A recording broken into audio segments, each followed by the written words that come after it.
السلام علیکم، میں رابعہ اور آج ہماری ویڈیو کا عنوان ہے فضائی آلودگی۔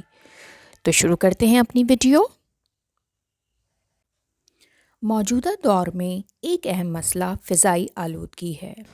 فضا کی بڑھتی ہوئی آلودگی ہم سب کے مستقبل کے لیے خطرناک ہے۔ انسانی صحت آج کے دور میں جس فضا سے دوچار ہے، اس میں کتنے ہی خطرات نمایاں اور واضح ہیں۔ مثلاً گاڑیوں اور کارخانوں سے نکلنے والا دھواں جو کیمیائی ساخت کے اعتبار سے انسانی صحت کا دشمن ہے۔ اس میں nitric acid, carbon mono oxide اور اسموک کی بڑی مقدار موجود ہے، جو ایک قدرتی کیمیائی عمل کے ذریعے ایسے ایسڈ میں تبدیل ہوتی جا رہی ہے جو انسان کے پھیپھڑوں کے لیے نقصان دہ ہے۔ فضائی تبدیلی کا ایک اور رخ یہ بھی ہے کہ مختلف مہلک گیسوں کی صورت میں اضافہ زمین کے گرد اوزون کی تہہ کی موٹائی میں کمی آ رہی ہے، جو کہ سورج سے آنے والی تابکاری شعاؤں کے لیے قدرتی چھلنی کا کام کرتی ہے اور مناسب حرارت دیتی ہے۔ سائنسدانوں کے نزدیک یہ عہد حاضر کا ایک سنگین مسئلہ ہے۔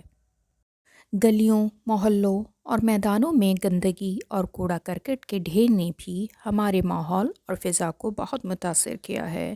اس کی وجہ سے مختلف بیماریاں جنم لے رہی ہیں۔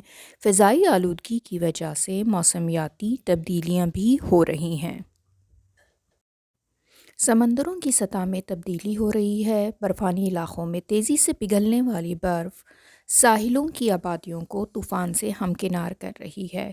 فضائی آلودگی کے اضافے میں جنگوں اور ایٹمی اسلحے کا بھی کردار ہے۔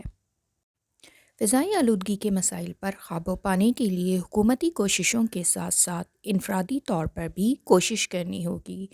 مثلاً کچرے اور کوڑا کرکٹ کو مناسب طور پر ٹھکانے لگائیں اور اپنے گھر، گلی اور محلے میں درخت لگائیں، کیونکہ درخت ماحول دوست ہوتے ہیں اور ماحول کو بہتر بنانے میں مدد کرتے ہیں۔